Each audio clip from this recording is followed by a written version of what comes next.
Salut! Je vous retrouve aujourd'hui dans une nouvelle vidéo qui sera un nouveau vlog, le dernier vlog avant Noël. Donc j'espère qu'il vous plaira et je vous retrouve tout de suite pour vous parler de certaines petites choses.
Donc en milieu de vidéo pour vous parler de certaines petites choses. J'espère que le son sera correct parce que j'ai mis ma caméra plus loin que d'habitude.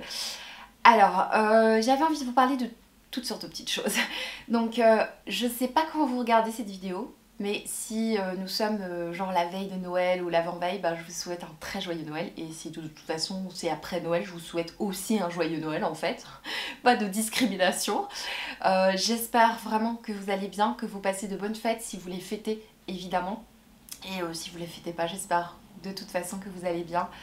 Je voulais vous parler de certaines petites choses. Déjà, première chose futile, j'avais envie de placer un favori dans cette petite vidéo vlog. Je suis en train de boire un thé dans ma tasse, toujours la même, je sais même plus, Villeroy Bosch, c'est ça. Et je suis en train de boire un coup de cœur dont je vous ai pas parlé dans la dernière vidéo. Et je me suis dit que peut-être que la prochaine vidéo favorite tombera mi-janvier. Et je sais pas si vous aurez encore envie de boire des boissons de Noël. Moi c'est le cas, mais peut-être pas vous. Donc j'ai envie de vous partager Noël en rêve. C'est un thé que je connaissais depuis un moment, hein, que je bois depuis un long moment, mais je l'ai redécouvert. Je vous en ai pas parlé dans les favoris parce que je l'avais pas encore ressorti. Et là je l'ai ressorti il y a quelques jours et j'avais oublié à quel point je l'adorais. C'est vraiment une tuerie, c'est un thé vert aux fruits rouges, vanille, morceaux de fraises, pétales de rose et bleu et blanc avec des étoiles pailletées. Franchement, je le trouve délicieux. Voilà, ça c'est un petit favori que j'avais envie de glisser par ici.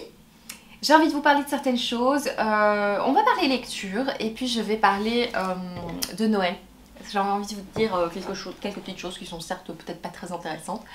Je vais commencer par un petit book haul parce que j'ai reçu et acheté des livres. J'ai fait un petit craquage. Donc première chose, je suis sortie comme beaucoup de gens pour acheter mes cadeaux de Noël. Et j'en ai profité pour acheter des livres pour moi. Voilà. Et je me suis acheté un livre pour lequel j'hésitais beaucoup, mais à force de le voir passer, je pense que j'ai fini par faire mon mouton, alors qu'en général je suis plutôt critique quand je vois trop passer des trucs, c'est pas ça qui me donne envie de les lire. Mais je sais plus qui en a parlé, ça m'a donné envie de le découvrir. C'est un roman qui a beaucoup de succès sur la sphère BookTok, sur la sphère Bookstagram, sur la sphère YouTube aussi, surtout YouTube anglophone. Je le vois pas trop sur le francophone, mais sur l'anglophone je le vois beaucoup passer. Et effectivement c'est un livre, un best-seller. Bon, j'ai un peu du mal parce qu'ils ont mis la sensation TikTok dessus, j'aime pas trop ce genre de publicité, ça m'énerve. On va voir, secret, trahison, séduction, pouvoir, bienvenue dans la société alexandrienne. On va voir, c'est un petit peu un risque avec celui-là. Et un autre qui m'a beaucoup tenté. Alors vous allez me dire, meuf, tu recommences avec la jeunesse. Bah oui, parce que je viens de finir un Grace and Fury, le tome 1, et en fait j'ai vraiment apprécié. C'est pas fou, hein, je vous en ai parlé dans le dernier vlog, c'est pas le truc transcendant, mais ce que j'ai vraiment apprécié c'est l'immersion. Et j'avais vraiment besoin de ça à ce moment-là, et je me suis dit que j'allais m'en procurer un autre. Et j'ai pris Les Immortels, Les Guerrières au sang doré, et c'est chez De Saxus. En fait j'aurais pu leur demander, parce que je reçois les propositions pour les partenariats, mais je l'ai pas fait. Voilà, je l'ai acheté. Par contre, la quatrième de couverture est minuscule. Ça ne va pas du tout parce que c'est pas du tout accessible en fait pour tout le monde. Et voilà, c'est minuscule, c'est l'histoire de Deka qui a 16 ans, qui vit dans un royaume où le destin de chaque femme est déterminé dès l'adolescence par la couleur de leur sang lors du rituel de pureté. Et ensuite, j'ai acheté un livre, alors là c'est La faute de Sève. Elle a fait une vidéo dernièrement et c'est marrant parce que dans cette vidéo elle a parlé de plein de livres, mais il y en a un seul que j'ai retenu. Quand elle a fini la vidéo, quand j'ai fermé la vidéo, je me suis dit en fait il y a un seul livre que j'ai envie de lire maintenant, c'est celui-là. Et c'est fou parce que j'aimerais avoir ce genre de fulgurance avec de coups de foudre, avec des livres qui sont à ma pile à lire, mais ça n'arrive en général qu'avec des livres que je n'ai pas. Tout d'un coup quelqu'un parle d'un livre, la manière dont il ou elle en parle me rend hyper accro et j'ai super envie de découvrir le livre. Et en général, c'est toujours un livre que j'ai pas. Du coup, j'ai été voir sur pas mal de sites et aussi sur Librel. Je sais pas si vous connaissez, si vous êtes belge. C'est un site qui recense en fait toutes les disponibilités des livres sur les librairies indépendantes belges. Et donc, je l'ai cherché sur toutes les librairies belges, en tout cas autour de ma région indépendante, et il était disponible nulle part. Et j'ai fini par le trouver en seconde main chez un vendeur sur le site de la Fnac. Et donc j'ai trouvé Mysterious Skin. On suit l'histoire d'un garçon qui, quand il était petit, il a perdu le souvenir de 5 heures de sa vie.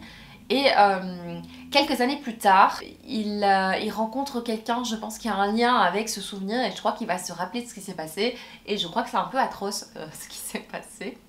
Donc je suis hyper intriguée. On dirait avec la couverture que c'est jeunesse, mais je pense pas que ce soit jeunesse. Mais par contre ça a l'air vraiment très trash, et je sais qu'il y a un film qui en a été tiré. Je vais voir l'heure qu'il est parce que je dois filer moi. Oh, Non, ça va, j'ai encore un peu de temps. Je vais chanter dans 2 heures. J'ai repris des cours de chant, je vous raconte ma vie là, mais j'ai repris des cours de chant cette année et je me rends compte vraiment que c'est l'activité la plus épanouissante que j'ai choisie ces dernières années.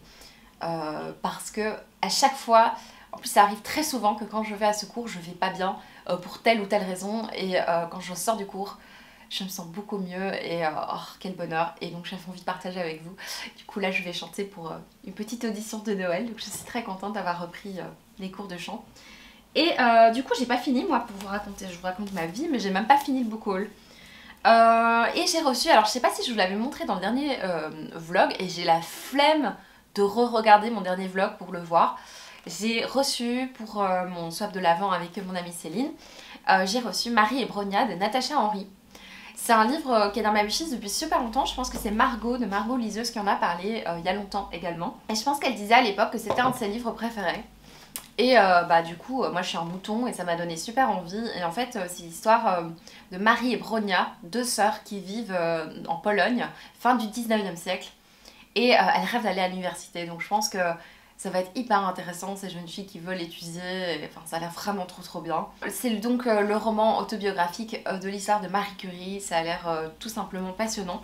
Chaque année, je me rends compte qu'aux environs de Noël, en fait, les jours avant Noël sont des jours où je n'arrive pas trop à me mettre vraiment dans une lecture. Je m'en rends compte. Et quand je fais mes piles à lire, en fait, je ne prends pas du tout ça en considération. Quand je fais mes piles à lire de l'hiver, comme celle que vous avez vue, en général, je mets plein de trucs. Et je me dis, oh ouais, je vais lire ça le jour de Noël et tout. Et en fait, je me rends compte que vraiment, bah, je travaille encore, moi, jusqu'au 23. Je sais qu'il y en a en plus qui travaillent jusqu'au 24, force à vous. Et vraiment, en plus du boulot, bah, y a aussi tout le reste, les préparatifs, les cadeaux, les bazars, les trucs. Et du coup, bah, je me rends compte que je pense que j'y ferai attention l'année prochaine, mais j'ai pas trop le temps de lire, moi, autour de Noël. C'est tellement l'effervescence, tellement de choses à faire, de repas, de machins à organiser, que je me rends compte que je lis pas. Et donc, je me rends compte, ça fait 10 fois que je me rends compte, les graphiques c'est pas mal, c'est plutôt bienvenu et c'est pour ça que ma lecture en cours c'est Le cœur et ses devoirs, Le cœur et le devoir qui n'est pas du tout dans ma pile à lire de l'hiver, mais que je suis en train de lire. Mais au niveau des lectures en cours, je vais quand même vous parler. J'ai commencé La passeuse de mots. Je me rends compte que ce sera pas forcément ma lecture de Noël, mais de toute façon Noël c'est qu'une journée, enfin on va se calmer aussi. C'est une lecture qui est plutôt très progressive. Ça prend son temps de développer l'univers. Pour le moment j'aime beaucoup. On est au tout début donc je sais pas grand chose sur ce personnage, mais c'est un personnage qui aime beaucoup passer du temps dans les livres. Donc c'est une passionnée de littérature et sa maman, je pense qu'elle travaille dans une boulangerie et là elle va servir plein de gourmandises pour le palais. Et là je suis à un moment où notre héroïne surprend une conversation entre le prince et son père. Et voilà, donc je sens qu'elle va avoir des soucis avec le fait qu'elle surprend cette conversation. Je suis au tout début, hein, je suis page 38. Et quand je vous dis que en ce moment j'ai pas trop le temps de lire, c'est vraiment ça. J'ai commencé ce livre lundi je crois et nous sommes jeudi au moment où je vous parle et je suis à la page 38. Vous avez vu un petit peu, même si je lis un peu des trucs à gauche à droite en même temps. Mais quand même, j'avance très lentement. En plus, c'est un univers qui prend son temps. Pour le moment, j'aime beaucoup. Il y a juste une chose avec laquelle j'ai un peu du mal, ce sont les dialogues. La manière dont les personnages s'expriment est pas hyper naturelle. Ce sont des dialogues pour lesquels je dois un petit peu m'habituer. Mais quand je lis ces personnages parler entre eux, j'ai pas l'impression que ce sont des gens qui s'expriment, qui parlent entre eux. J'ai vraiment l'impression de lire un dialogue de roman. C'était quelque chose que j'avais remarqué lors du premier dialogue entre des personnages. Et là j'ai rencontré d'autres personnages et je me suis fait exactement la même réflexion. Je lis des dialogues, mais je ne lis pas des gens qui sont en train de parler, je lis un livre. Voilà, je suis en train de lire un livre en même temps Isabelle, donc c'est normal, mais... Je sais pas si vous comprenez ce que je veux dire, mais quand je lis des dialogues, j'aime bien avoir l'impression que les personnages parlent. Et là, j'ai pas l'impression qu'ils parlent oralement. J'ai l'impression qu'on retranscrit de manière littéraire un dialogue. Dans le choix des mots, je crois, dans la formulation, j'ai l'impression que les personnages, dans la manière dont ils parlent, n'ont pas... Leur personnalité ne ressort pas dans la manière dont ils parlent. Donc souvent dans des dialogues, tu vois quand même, par la manière dont les personnages parlent, qui est qui, tu comprends. Tandis que là, en fait, ils parlent tous de la même manière. Et donc ça m'embête un peu. Donc je vais voir pour la suite, mais ça va pas du tout m'empêcher de continuer ce livre parce que franchement, il a l'air fou. Du coup, je me suis dit, la passeuse de mots, je lis un petit peu tous les jours, mais là, je vais devoir me déplacer pour les fêtes de Noël. Et donc je vais pas le prendre avec moi parce qu'il est vraiment très lourd. J'ai une valise avec plein de cadeaux, des bazars, plein de bouffe et tout, donc ça va être compliqué. Mais je vais prendre un de ces 3 livres, je pense. Comme ça, vous savez tout. Je vais prendre... déjà, je vais terminer Le cœur et le devoir, mais je pense que j'aurai fini ce soir. Je vais prendre soit Le mariage sous les flocons, parce que c'est vraiment Noël. Soit je vais prendre Holiday by Gaslight, qui est une petite romance un peu à la Bridgerton, mais version Noël, et qui est très très courte. Soit je vais me prendre The Enchanted Sonata. Je vais lire un de ceux-là. Je vais prendre un de ces 3 livres. Donc je vais choisir vraiment un livre qui se passe autour de Noël, qui me donne super envie. Et si ça se trouve, nous sommes le 22 au moment où je filme, si ça se trouve le 24, ben, je prendrai un thriller dégueulasse et voilà. Voilà, ça c'est pour la lecture, hein. Comme vous voyez c'est comme d'habitude, hein. Moi je suis un peu bordélique dans mes lectures également. Alors parlons un tout petit peu de Boostify. Pour Noël, donc chaque année je cuisine vegan. Alors c'est toujours un peu compliqué, je pense que les véganes qui sont parmi nous, parmi vous, comprendront. Les fêtes de Noël c'est quelque chose de très chouette. J'adore la magie de Noël, mais c'est vrai qu'il y a quelque chose qui est toujours un peu compliqué. C'est une petite confidence, mais en même temps je pense que beaucoup se retrouveront dans ce que je dis. C'est toujours un peu compliqué point de vue nourriture. Non pas de trouver de quoi manger, mais plutôt de prendre du plaisir, de passer des moments en famille sans penser à l'aspect nourriture, parce que justement aux fêtes de Noël, autant dans les autres fêtes, bon en général souvent c'est plus gérable, mais je trouve vraiment que lors de fêtes de Noël c'est un peu l'effervescence du foie gras, de tout ce qui va pas, encore plus que d'habitude en fait. Et c'est pour ça que souvent je partage mon avis personnel, mais les fêtes sont un petit peu... c'est un peu difficile pour moi ces repas de Noël, parce que autant je suis hyper heureuse de voir les gens avec qui je suis, on est d'accord, c'est un super moment en famille, autant il y a ce côté où ça me fait mal parce que je sais ce qu'il y a derrière ce qui est sur la table et ce qui sent, etc. Et c'est un peu pénible en fait, d'un point de vue nourriture. Et donc chaque année, tout ça pour dire que chaque année j'amène mes petits machins que je fais moi-même. Souvent je fais soit la raclette vegan, ou alors parfois c'est même un dalle de lentilles, mais en général je le fais parce que je sais que les gens autour n'ont pas envie. Vraiment j'ai déjà proposé de faire que vegan, mais les gens n'ont pas envie. Donc en général je cuisine et je m'arrange pour qu'on soit 2 à manger ça, parce que faire à manger pour moi toute seule c'est pas un truc qui me passionne. Et donc avec mon compagnon on mange en général vegan, et je fais à manger pour nous 2. Ça vous avez tous les détails. Et cette année j'ai décidé de faire une recette d'Eva les petits plats, qui est une recette de pâtes. Alors vous allez me dire, oh là tu vas manger des pâtes à Noël. Bah écoutez, la recette a l'air tellement bonne. C'est avec une petite sauce au pain d'épices, avec une farce pas aux truffes, mais non, aux champignons. Ça a l'air vraiment délicieux, et je pense que je vous partagerai ça dans le prochain vlog. Je vous dirai si c'était bon, mais il y a ce petit côté pain d'épices qui fait très fête et ça me tente beaucoup. Et en fait Eva les petits plats c'est vraiment quelqu'un que j'apprécie beaucoup suivre sur les réseaux, et qui a un livre notamment, les petites recettes d'Eva. Et typiquement c'est à Noël que je sors toutes ces recettes. Je sais pas pourquoi, toute l'année j'ai les recettes de Jean-Philippe, et là ces recettes de Noël, c'est celles que je fais chaque année. Donc la bûche, ma bûche en général, je prends en partie sa recette pour faire la génoise en tout cas, et c'est vraiment très très bon ce qu'elle fait. Ses biscuits de Noël aussi sont délicieux, les petits spéculoos de Noël sont vraiment délicieux. Donc je vous conseille Eva les petits plats, elle a une chaîne YouTube que je vous conseille vivement. C'est pour ça que j'avais aussi envie de partager ça avec vous. N'hésitez pas à me dire en commentaire si vous aussi, si vous êtes vegan, comment est-ce que vous vivez les fêtes de Noël. Parce que maintenant je pense que c'est mon 5e Noël vegan, et je sais que les premiers Noël ont été difficiles.